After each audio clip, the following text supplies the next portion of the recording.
So I'd like you to check your answers to the day 2 participation.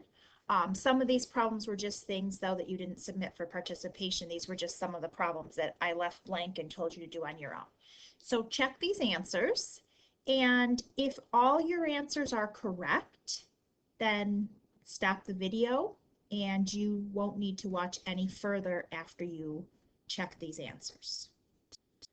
Okay, so here are pretend these are straight lines. Here are the vertical and horizontal lines, which you should have graphed in 5.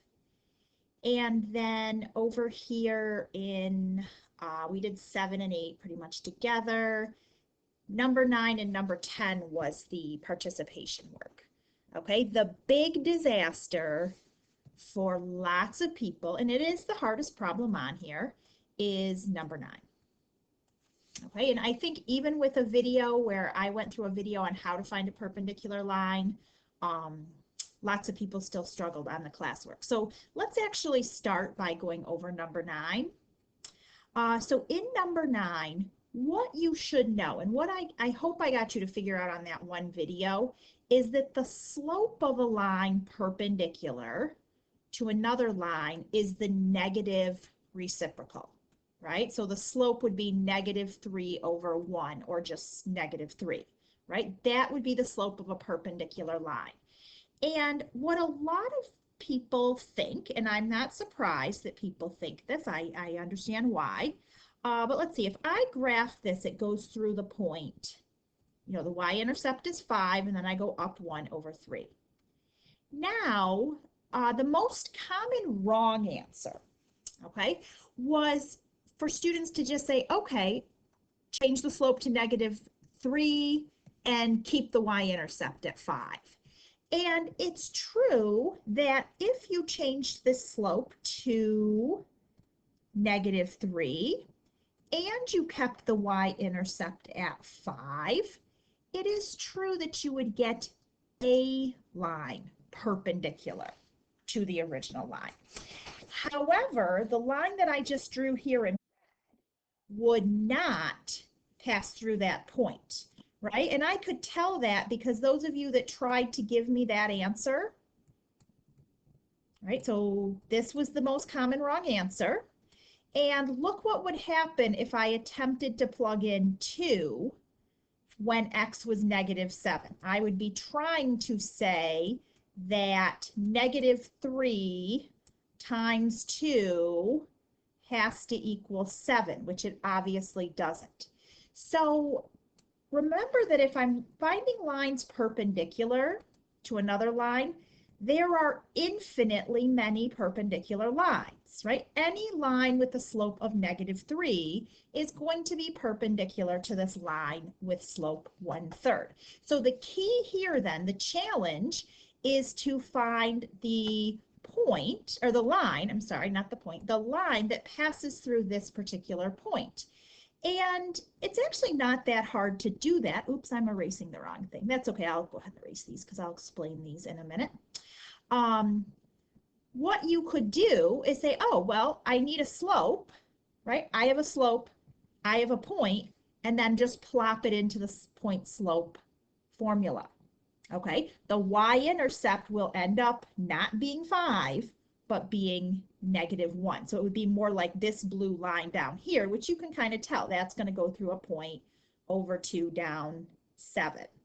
Okay, another thing that some of you did to solve this problem is you said, okay, I know my slope is -3, but I need to find b. Right? So you went like this and said, okay, there's some unknown b value. And then you could say, well, when x is 2, y has to be 7.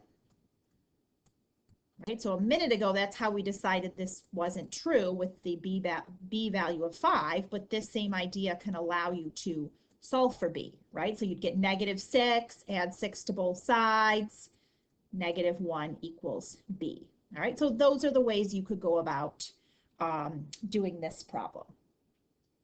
So number 10, what we have to remember about vertical and horizontal lines, right? So one of them's an x equals thing, one of them's a y equals thing, okay? X equals, the equation x equals will be perpendicular to the x-axis, all right? An equation of y equals something will be perpendicular to the y-axis. So let's pretend these are straight lines and I'm plotting the point -1, 7. Okay, so if I put a vertical line going through here, that means I've always gone over -1. This point is -1, 0. This point is -1, 1, -1, 2, right? So the x coordinate when I do this is -1. Okay, and a vertical line is perpendicular, right? An equation of the form x equals -1 is perpendicular to the x-axis. Then if I drew a horizontal line through this point, right, every single point on this line would be over something but up 7, right? So this might be over 1 up 7, over 2 up 7, over 3 up 7, right? That will get me up to this line where y, no matter what x is, y is always 7. Okay, if you needed help on anything at the beginning of this section, I'm going in opposite order because I'm trying to go over the more difficult problems first. That way, those of you that got the easier problems correct can log out as you need to. I'm trying to be respectful of people's study time and work time. So anyway, same idea here. Okay, so if you're having trouble, if you ever forget, you know, which way does this go? X equals -3. Should it be over here at -3 or should it be down here at -3? And look at some points, right? This is the point for -3. Well, X doesn't equal -3, Y does, right? But if I came over here, this is the point -3 up 3, right? Over -3 up 3. X is -3. That looks promising. And if I tested every single point along this line, the X coordinate is always -3. Okay, so that's why I would get this line for X equals -3. So again, you could memorize this like, oh, okay, the X equals, it goes this way, the Y equals, it goes this way. But again, test with points, okay? This isn't something that you just have to blindly memorize. This is something that makes sense. Look at the points that you're plotting and find this series of points in a line whose X coordinate is always -3. That's what that's telling you. And then I know this one, X equals 0. I know that's kind of weird, right? But when is X 0, right? Well, this is the point 0, 2. Right? Remember, a y-intercept occurs when x is 0. This is the point 0, -1. Right? This is the point 0, -3. This is the point 0, -4. I have an entire vertical line of points where the x coordinate is always 0. Okay, so this y-axis, the y-axis actually has the equation x equals 0.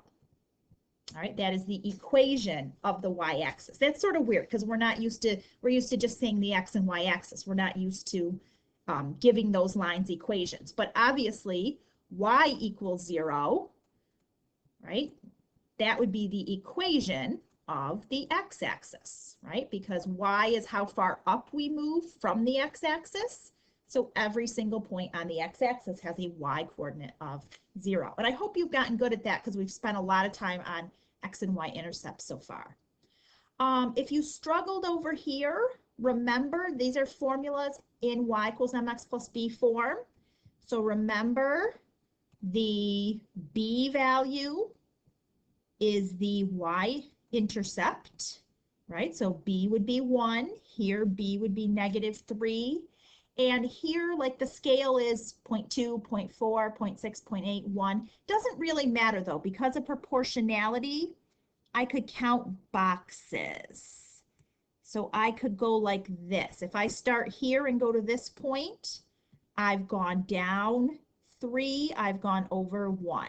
I always look for where it crosses perfectly on a grid, right? So again, I have gone down 3 and 1, 2, 3 and over 1, okay, to get a slope of -3. Whereas here, okay, my scale is 1, great. But like right here, let's see, I just went, oh, that's not a good point to use because it's not right on a grid mark. Okay, so I want to use a point like right here and right here, and I went over 1, up 2, right? So my change in y is 2 for every 1 unit over that I move. So that gives me a 2 for my slope. So I hope this helped those of you that struggled on this